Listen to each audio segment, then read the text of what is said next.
In the latest pod news, Spotify, the second largest podcast platform in the world, has today released a dedicated podcasters portal.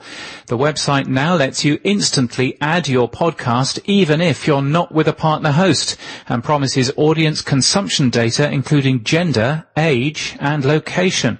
Unlike Apple Podcasts, there is no editorial approval process.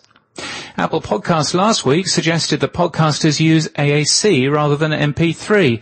Well, the makers of the Castro podcast app crunched the numbers, and only 11.8% of all episodes released in the past 10 days are in AAC.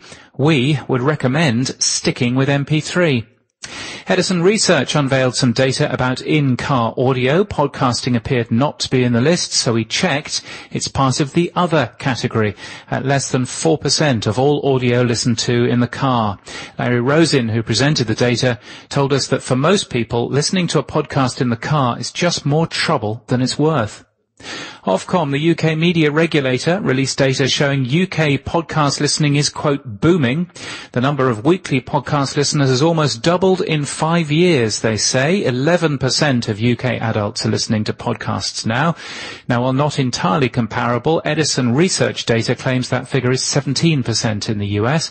Also of note, among the most commonly used sources to listen were the BBC website and app, used by 36% of podcast listeners, YouTube, 26%, and iTunes, 25%.